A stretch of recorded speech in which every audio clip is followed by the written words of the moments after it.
Saya muter sekali lagi, baru kemudian saya melihat Mbak Via, Ibu Novia Kolopaking, dan mendapatkan Cak Nun dalam kondisi yang sangat kurus, kemudian tangannya gemetar.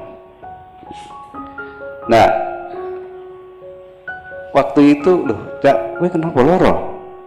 Ya ini aku tambah nono, Cak Nun bilang gitu. Kok, wah nggak bener ini, saya bilang gitu. Ketika itu saya lihat, kemudian saya ambil secari kertas, Cak Nun tangannya gini. Kemudian saya cek, memang sangat tremor dia, sangat gemetar. Saya pikir pasti ada sesuatu dengan kelenjar tiroidnya. Kemudian ada yang lebih ahli, saya persilakan Cak Nun untuk ke Prof. Asdi, praktek di situ. Kemudian diperiksa macam-macam, diperiksa labnya. T3 T4 nya sangat tinggi, free TSL nya juga di luar normal, sampai Prof. Asdi bilang ini pasti salah labnya Cak, diulang lagi dengan hasil yang sama. Nah kemudian saya punya ide, udah laki-laki itu kita radionuklir aja lah, kita periksa, kita scan tiroidnya. Saya kontak sama Bambang. Singkat cerita sudah dilakukan itu, kemudian Bambang mendekati hasilnya, Cak Nun pulang. Wah, Dot, ini sangat toksik ini. Nah terus, iki umure kira-kira gari telung sasi meneh. Waduh. Terus Bambang bilang, tapi aku gak ngomong ke lo. Oh ya sudah, ini urusanku, aku sih ngomong. Saya bilang gitu, padahal aku ya rawani ngomong. Terus saya bilang, Cak Nun pulang, kemudian saya bilang kepada Pak D almarhum. Pak D itu sahabat Cak Nun yang sangat dekat dengan Cak Nun, sangat setia dengan Cak Nun. Dia ngomong, Pak D, ini kondisinya Cak Nun begini. Kalau melihat dari medis, ini 3 bulan lagi umurnya. Waduh, Pak D juga pusing. Pak D itu adalah pegawai lab di pertanian. Nah kemudian melihat kondisi Cak Nun yang seperti itu, malam hari Cak Nun BAB warnanya hitam, jadi memang sangat kental dengan nuansa ada perdarahan di situ. Pak D menginisiatif mengambil sampel dari tinjanya dengan maksud akan diperiksa di labnya Pak D, ada apa sih sebenarnya dengan Cak Nun ini. Sudah toksik jelas di kelenjar gondoknya. Kemudian Pak D ingin menganalisis, diambillah tinja, kemudian dimasukkan dalam kantong film Fuji zaman dulu. Dah besok pagi tak bawa ke lab. Dah Pak D tidur. Di tengah malam hari di rumah Pak D, si tabung ini meledak sehingga isinya berhamburan kemana-mana. Mulai suatu keanehan lagi di situ. Nah, ada beberapa sampel yang sempat tersisa dan sempat dianalisis bahwa si barang itu tadi itu mengandung sebuah logam yang hanya bisa meleleh dengan suhu di atas 1500 derajat Celcius. Berarti ada sesuatu di diri Cak Nun. Ada logam di situ, ada toksik di sini. Apa sebenarnya yang terjadi? Prof. Asdi juga pada waktu itu nggak mungkin ini seperti ini. Kalau seperti ini, sampai sudah mati, Cak. Akhirnya itu fakta-fakta yang kita sampaikan kepada Cak Nun. Kemudian di sini saya hanya ingin men-stressing bahwa sebenarnya ilmu kesehatan, ilmu kedokteran itu belum bisa mengatasi semua masalah kesehatan yang ada. Contohnya adalah Cak Nun, bahwa kita masih dilibatkan dengan misteri-misteri yang ada di situ. Dan akhirnya bahwa Cak Nun mengatasinya dengan cara yang lain yang nanti mungkin kalau berkenan Cak Nun cerita, kalau enggak ya akhirnya sembuh gitu aja lah. Dengan berbagai macam caranya. Iya.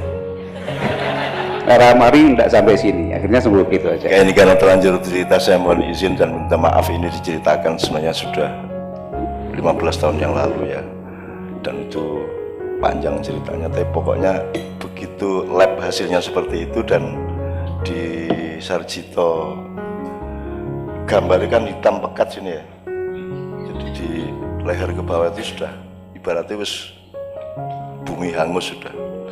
Terus Mbak Via ngomong, Mbak sudah, kan sudah jelas sekarang masalahnya, Mbak diatasi gitu. Karena saya itu tidak merasa sakit dan tidak pernah berhenti, saya acara terus keliling kemana-mana, saya pernah pingsan sampai saya dalam keadaan kurus itu. Saya pengajian di LPG Pinang. Di LPG Pinang itu siang-siang lagi panas-panas, tremor, dan tengah jalan lagi harap semaput. Jadi akhirnya langsung, saudara, ini kayaknya saya harus pamit dulu. Terus Allahumma sholli, saya terus berdoa, urung nganti walhamdulillahirabbil alamin aku wis hilang. Saya sudah pingsan, geblak. Tiba-tiba saya siuman itu isis ya, sejuk, dan wah ini swarga ngendi ya, ada korden bagus, jendelanya bagus, hiasan-hiasan, ada buah-buahan, ada lukisan-lukisan bagus. Pokoknya ini kamar yang sangat elit, sangat indah di LPG Pinang padahal itu. Nah, iya gue. Terus di LPG Pinang, dan saya seingat saya tadi saya pingsan di LPG Pinang, kok tiba-tiba ada kamar sebagus begini. Nah, ketika saya sedang heran-heran, ada suara, kan saya berbaring, ada suara di belakang saya, sampun skejo cak gitu, dari belakang saya. Kaget aku, loh gue itu Tom, itu ternyata Tommy Soeharto. Jadi kamarnya Mas Tommy itu. Ya, motor. Ternyata neng Cipinang ki ngono kuwi ya, mulane saya doakan Anda masuk sana. Lah kamar apa kaya ngono. Dan Tommy berkuasa di situ, banyak bodyguardnya, sekolah fasilitas beres, mau keluar kapan saja bisa. Terus piye? Jadi oh alah ya wis lah gitu kan ya. Udah. Jadi ini kan saya harus cerita mengenai sembuhnya saya. Akhirnya karena istri saya mengatakan, saya kan tidak pernah merasa sakit. Pokoknya aku terus melaku.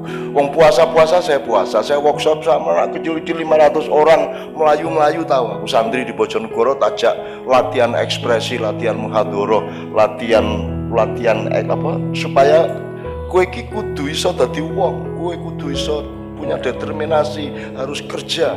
Santri itu kan tidak dididik untuk kerja, wiritan tok nganti pucet dia bilang gitu.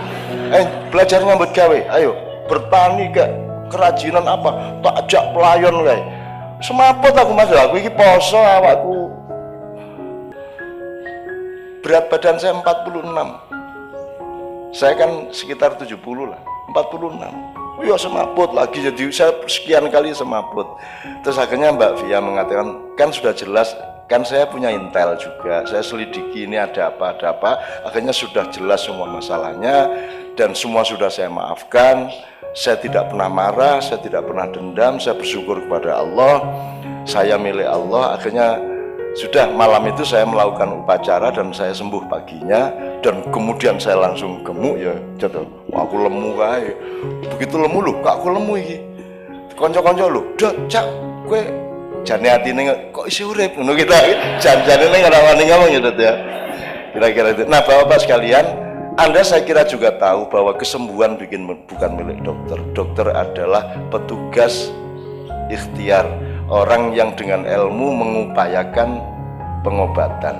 Tapi sembuh milik Allah. Sebagaimana sakit juga milik Allah. Asal posisi kita di situ, maka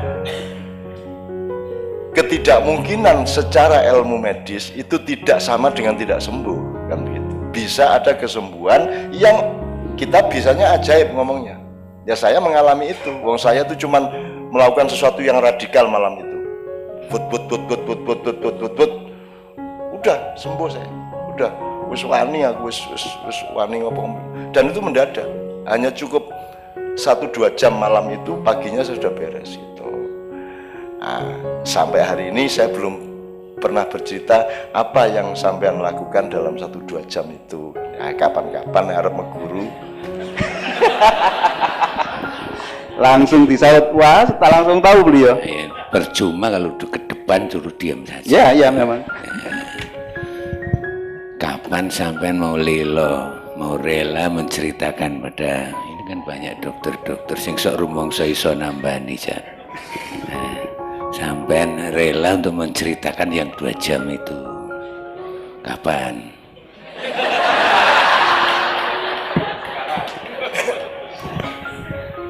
Saya kira ada potensi yang disebut sugesti.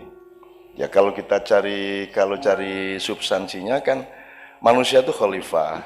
Khalifah itu berarti dia dimandati sekian persen dari takdirnya. Jadi manusia punya hak mentakdirkan dirinya sendiri sampai batas tertentu. Misalnya gitu, Tuhan bikin Anda rambut keriting dan Tuhan membebaskan, harap kok rebonding monggo, harap orang mona.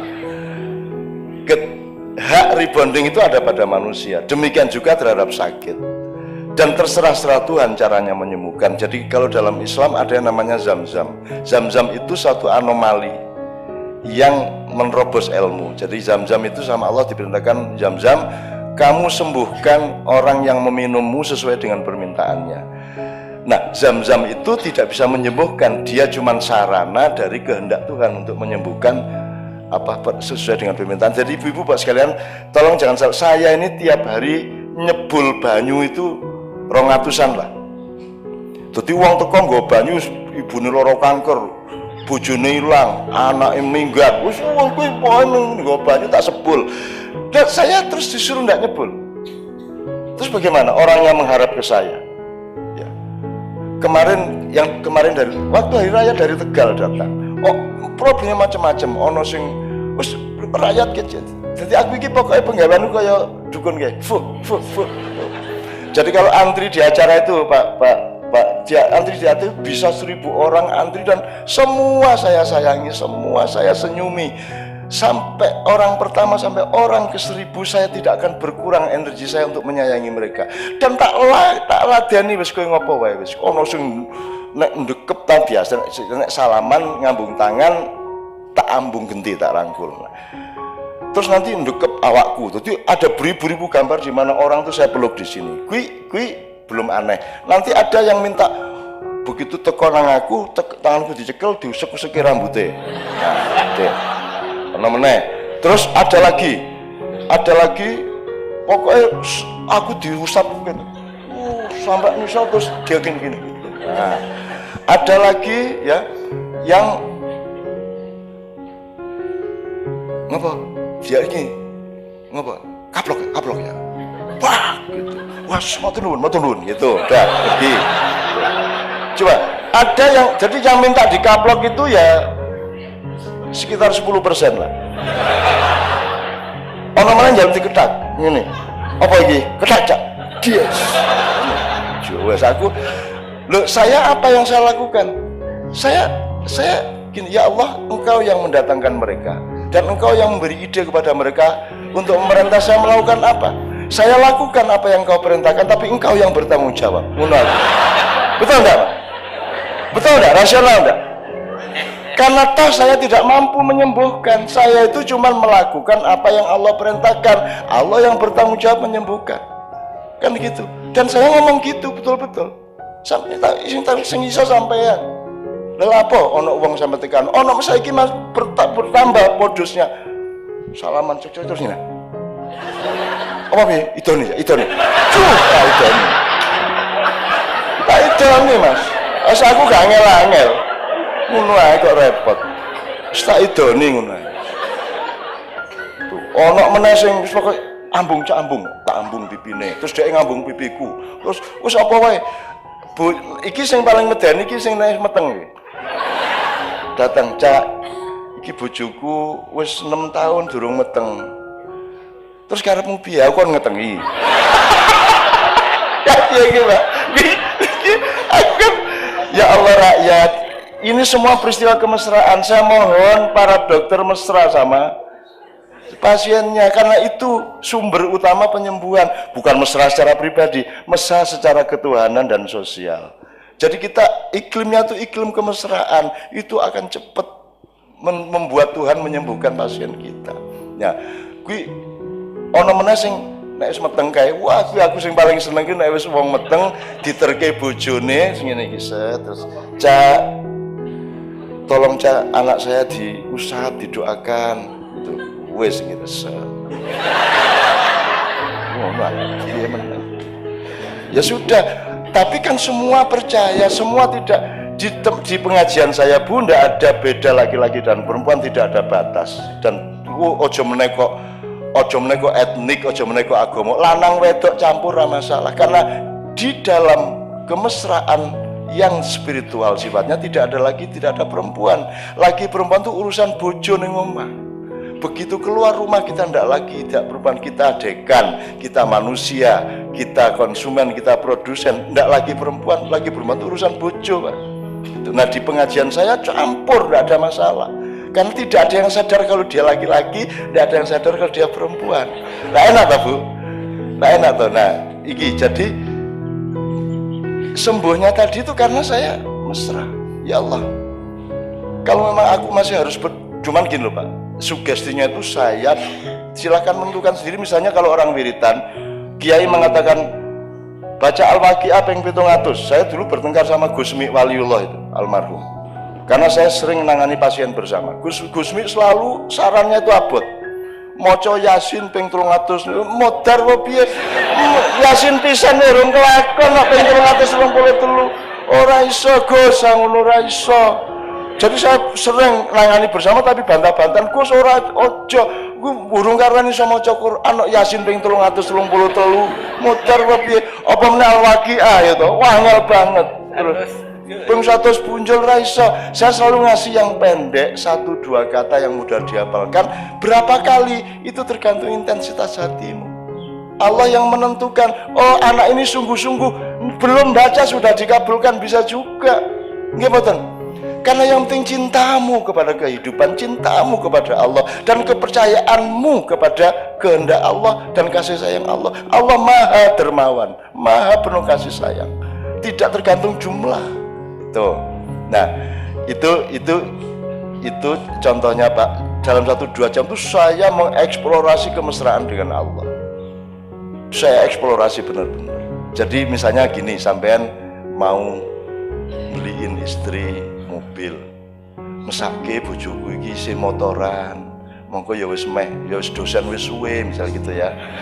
Ora tak tukokke gitu kan, punya niat baik, terus ternyata lewat waktu sekian lama enggak punya duit untuk membelikan. Ya kita sholat malam, ya Allah, aku ini terlanjur janji sama istriku, tegakah engkau mempermalukanku di depan istriku? Aku saja malu, apalagi engkau. Seharusnya engkau malu, tidak mengabulkan. Ngono Mas, lho kenapa? Madura iki, cara Madura iki. Madura itu dagangan ora payu nganti maghrib ngene kok. Sampean katanya Rahman Rahim. Mana ini kok ndak laku-laku ngono. Nek wong Pekalongan siji meneh nang Gusti Allah. Pokoke iki sesuk wayahe bayar sekolah anak, kok beragangan ora payu nganti maghrib. Akhirnya kalau ente tidak kabulkan malam ini, aneh mau mabuk aja. Aku tak mendem bae. Yo dikabulkan gitu kan. Dikabulkan gitu. Saya cuma ingin mengatakan tidak ada yang tidak mungkin bagi Allah. Maka yang mesra sampean, dan mesra itu tidak harus sholat rajin banget. Ora ono wong khusyuk iki jane ora ono Mas. Yo ngapusi. Ora. Sayyidina Ali pernah menjadi pemenang lomba sholat khusyuk. Jurinya Nabi Muhammad. Jadi semua sahabat sholat, Nabi Muhammad dia sing ora kowe sholat to. Terus Nabi Muhammad kan pawang ngetok apa tawon, sebuah pokoknya mukulis, pokoknya sholatnya supaya terganggu. Tapi Ali khusyuk, Ali bin Abi Thalib khusyuk, mantune dhewe. Sampai akhirnya wah Ali top tenan, tidak terganggu oleh apapun, ada bom, ada gunung meletus, Ali tidak terganggu. Akhirnya dia kandidat juara. Terus dia tengah macam Ali ditanya, Ali, kamu kandidat, tapi kamu harus menjawab dulu pertanyaanku, apa supaya semuanya nanti belajar sama kamu, apa yang membuat kamu itu bisa begitu khusyuk, tidak terganggu sholatmu oleh apapun saja. Terus Ali ngomong, saya itu bukan khusyuk, saya itu bayangin hadiahnya apa ya. Nah gue, jadi gue rasa lebay-lebay, wis ta, menungso iki biasa kabeh. Boleh saya pemain rebab Bu Dekan, pemain rebab itu sing itu ya, itu pentas di Washington, dikagumi wartawan, kan magis kalau rebab, beda kan biola kan indah, tapi kalau rebab kan magis. Jadi wah tepuk tangan standing ovation lama banget. Ini pemain rebab dari jauh. Terus di interview, what is the key? Apa kuncinya sehingga orang Jawa kalau membunyikan musik itu so deep, so apa, pokoknya sangat khusyuk. Terus wong Jawa ditakoni ngono, gampil niku. Sing penting niku sindane kedaten mriki. Sindannya harus sebelah kiri tadi. Dudul susune iki lho Mas.